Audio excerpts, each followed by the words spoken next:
হরে কৃষ্ণ। প্রিয় বৈষ্ণব মণ্ডলী, আশা করি আপনারা ভগবানের কৃপায় কুশলে আছেন।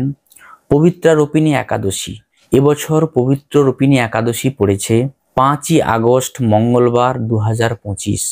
প্রতিটি ব্রতের ন্যায় এই ব্রতটিও নিষ্ঠার সঙ্গে পালন করতে হবে। পুত্রহীন ব্যক্তির পুত্র লাভের জন্য এই ব্রতটি খুবই গুরুত্বপূর্ণ। এই একাদশী আমরা পালন করি কেন? এই একাদশী আমরা পালন করি ভগবান শ্রীকৃষ্ণের প্রীতিবিধানের জন্য। কৃষ্ণের প্রীতিবিধানই সমস্ত জীবজগতের মূল উদ্দেশ্য। কৃষ্ণের প্রীতিবিধানই সন্তুষ্টি বিধানই আমাদের কর্তব্য। কৃষ্ণের সন্তুষ্টি বিধান যদি আমরা করতে পারি, তাহলে আমাদের সর্বকামনা বাসনা এবং সমস্ত সমস্যা সমাধান হয়ে যাবে। তাই জন্য কৃষ্ণের প্রীতিবিধানের জন্য প্রতি মাসে 2টো করে একাদশী ব্রত আমাদের পালন করা উচিত। শাস্ত্রে লেখা আছে, মাতৃহা পিতৃহা চৈব ভাতৃহা গুরুহা তথা একাদশন্তু যো ভুঙ্ক্তে বিষ্ণু লোকচ্যুত ভাবিত। যারা এই একাদশীর দিনে পঞ্চশস্য অন্ন আদি গ্রহণ করে, তারা মাতৃহত্যা, পিতৃহত্যা, ভাতৃহত্যা, গুরুহত্যার পাপী রূপে গণ্য করা হয়। তাই জন্য একাদশীর দিন সবাইকে, আবাল বৃদ্ধ বনিতা, যুবক যুবতী, সবাইকে প্রতিটি একাদশী পালন করা উচিত। কেন? এই একাদশীর দিন পঞ্চশস্যের মধ্যে পাপপুরুষ অবস্থান করে। তাই জন্য প্রতিটি ব্রতের ন্যায় এই ব্রতটিও আপনারা নিষ্ঠার সঙ্গে পালন করুন।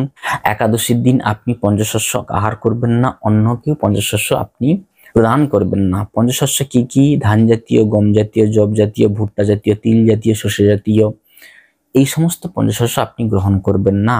প্রতিটি একাদশী ব্রত যদি আমরা না পালন করি, তাহলে আমরা পাপ থেকে মুক্ত হব না।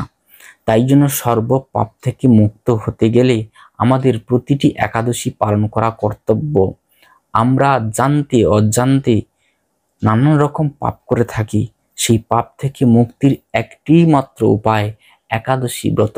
শুধু একাদশী ব্রত করলে পাপ মুক্ত হয় না, একাদশী ব্রত করলে সর্বকামনা বাসনা পূরণ হয় এবং সর্বসিদ্ধি লাভ হয়।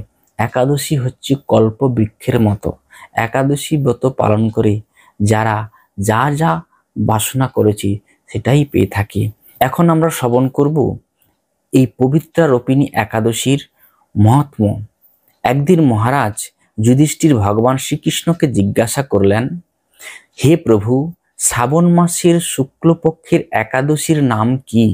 তা কৃপা করে আমাকে বলুন। শ্রীকৃষ্ণ বললেন, হে মহারাজ, এখন আমি এই পবিত্র ব্রত মহাত্ম্য আপনার কাছে বর্ণনা করছি। আপনি মনোযোগ দিয়ে তা শ্রবণ করুন। যা শোনা মাত্রই বাজপেয়ী যজ্ঞের ফল লাভ হয়। প্রাচীনকালে দাপর যুগের শুরুতে মহিজিৎ নামে এক বিখ্যাত রাজা ছিলেন। তিনি মাহিষ্মতি নগরে রাজত্ব করতেন। কিন্তু দুঃখের বিষয় এই যে তার মনে বিন্দু মাত্র সুখ শান্তি ছিল না। কেননা তিনি ছিলেন অপুত্রক। পুত্রহীনের ইহলোক পরলোক কোথাও সুখ হয় না। এইরূপ চিন্তা করতে করতে বহুদিন কেটে গেল, কিন্তু তবুও পুত্র মুখ দর্শনে রাজা বঞ্চিতই রইলেন। নিজেকে অত্যন্ত দুর্ভাগা মনে করে রাজা চিন্তাগ্রস্ত হলেন। প্রজাদের সামনে গিয়ে বলতে লাগলেন, হে প্রজাবৃন্দ, তোমরা শোনো, আমি এই জন্মে তো কোনো পাপ কাজ করিনি, অন্যায়ভাবে আমার রাজকোষ তো বৃদ্ধি করিনি, ব্রাহ্মণ ও দেবতাদের সম্পদ কখনো গ্রহণ করিনি, উপরন্তু প্রজাদেরকে পুত্রের মতো পালন করেছি, ধর্ম অনুযায়ী পৃথিবী শাসন করেছি, দুষ্টের যথানুরূপ দণ্ড দিয়েছি, সজ্জন ব্যক্তিদের যথাযোগ্য সম্মান করতেও কখনো অবহেলা করিনি। তাই হে ব্রাহ্মণগণ, এই প্রকার ধর্মপথ অবলম্বন করা সত্ত্বেও কেন আমার পুত্র লাভ হলো না, তা আপনারা কৃপা করে অনুসন্ধান করুন। রাজার এই প্রকার কাতর উক্তি শ্রবণে ব্যথিত রাজভক্ত পুরোহিত ব্রাহ্মণগণ রাজার মঙ্গলের জন্য গভীর বনে ত্রিকালজ্ঞ মুনি ঋষির কাছে যেতে মনস্থ করলেন। বনের মধ্যে ঋষিদের আশ্রম সকল দেখতে দেখতে তারা এক মুনির সন্ধান পেলেন। তিনি দীর্ঘ আয়ু, নিরোগ, নিরাহারে ঘোর তপস্যায় মগ্ন ছিলেন। সর্বশাস্ত্র বিশারদ, ধর্মতত্ত্বজ্ঞ ও ত্রিকালজ্ঞ সেই মহামুনি লোমশ নামে পরিচিত। ব্রহ্মার এক কল্প অতিবাহিত হলে মুনিবরের গায়ের একটি লোম পরিত্যাগ হতো। এই কারণে এই মহামুনির নাম লোমশ। তাকে দেখে সকলেই ধন্য হলেন। তারা পরস্পর বলতে লাগলেন যে আমাদের বহু জন্মের সৌভাগ্যের ফলে আজ আমরা এই মুনিবরের সাক্ষাৎ লাভ করলাম। তারপর ঋষিবর তাদের সম্বোধন করে বললেন, কি কারণে আপনারা এখানে এসেছেন এবং কেনই বা আমার এত প্রশংসা করছেন তা স্পষ্ট করে বলুন। আপনাদের যাতে মঙ্গল হয় আমি নিশ্চয়ই তার চেষ্টা করব। ব্রাহ্মণেরা বললেন, হে ঋষিবর, আমরা যে উদ্দেশ্যে এখানে এসেছি আপনি তা কৃপা করে বলুন। এই পৃথিবীতে আপনার মতো শ্রেষ্ঠ ব্যক্তি আর কোথাও নেই। মহিজিৎ নামে এক রাজা নিঃসন্তান হওয়ায় অতি দুঃখে দিন যাপন করছে। আমরা তার প্রজা। তিনি আমাদেরকে পুত্রের মতো পালন করেন, কিন্তু তিনি পুত্রহীন বলে আমরাও সবাই মর্মাহত। তার দুঃখ দূর করতে আমরা এই বনে প্রবেশ করেছি। হে ব্রাহ্মণ শ্রেষ্ঠ, রাজা যাতে পুত্রের মুখ দর্শন করতে পারে কৃপা করে তার কোনো উপায় আমাদেরকে বলুন। তাদের কথা শুনে মুনিবর ধ্যানমগ্ন হলেন। কিছু সময়ের পর রাজার পূর্বজন্ম বৃত্তান্ত বলতে লাগলেন।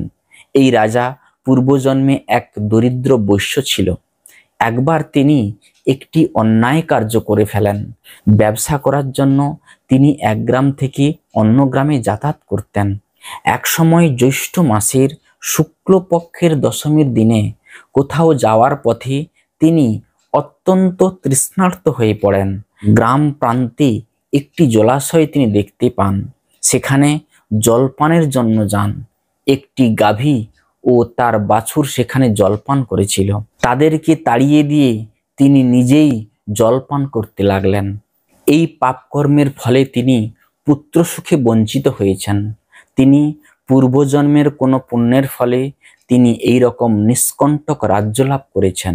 হে মুনিবর, শাস্ত্রে আছে যে পুণ্য দ্বারা পাপক্ষয় হয়। তাই আপনি এমন একটি পুণ্যব্রতের উপদেশ করুন যাতে তার প্রারব্ধ পাপ দূর হয় এবং আপনার অনুগ্রহে তিনি পুত্র সন্তান লাভ করতে পারেন। লোমশ মুনি বললেন, শ্রাবণ মাসের শুক্লপক্ষের পবিত্রারোপিণী একাদশী ব্রত অভীষ্ট ফল প্রদান করে। আপনারা যথাবিধি তা সকলে পালন করুন। লোমশ মুনির উপদেশ শুনে আনন্দ চিত্তে গৃহে প্রত্যাবর্তন করে তারা রাজাকে যে সকল কথা জানালেন, তারপর সকলে মিলে মুনির নির্দেশ অনুসারে ব্রত পালন করলেন। তাদের সকলের পুণ্যফল রাজাকে প্রদান করলেন। সেই পুণ্য প্রভাবে রাজমহিষী গর্ভবতী হলেন। উপযুক্ত সময়ে বলিষ্ঠ সর্বাঙ্গ সুন্দর এক পুত্র সন্তানের জন্ম দান করলেন। ভবিষ্যত্তর পুরাণে এই মহাত্ম্য বর্ণিত হয়েছে। এই ব্রত মহাত্ম্য যিনি পাঠ ও শ্রবণ করবেন তিনি সমস্ত পাপ থেকে মুক্ত হবেন এবং পুত্র সুখ ভোগ করে অবশেষে দিব্যধাম প্রাপ্ত হবেন। একাদশী যেমন গুরুত্বপূর্ণ, একাদশীর পালনটাও ততটা গুরুত্বপূর্ণ। আপনারা একাদশীর পালন কখন করবেন? একাদশীর পরের দিন দ্বাদশীতে 6ই আগস্ট বুধবার সকাল 5টা 8 মিনিট থেকে 9টা 31 মিনিটের মধ্যে আপনারা যে সমস্ত পঞ্চশস্য একাদশীর দিন আপনারা আহার করেননি সেই সমস্ত পঞ্চশস্য ভগবানকে অর্পণ করে তুলসী সমেত আপনারা এই নির্দিষ্ট সময়ের মধ্যে পালন করবেন। অথবা যদি জগন্নাথের প্রসাদ থাকে আপনারা এই নির্দিষ্ট সময়ের মধ্যে আপনারা পালন করে নেবেন। এখানে আমি বিশ্রাম রাখছি। আবার পরবর্তী ভিডিওতে আপনার সঙ্গে দেখা হবে। সমস্ত বৈষ্ণবের চরণে অনন্ত কোটি দণ্ডবত প্রণাম। হরে কৃষ্ণ।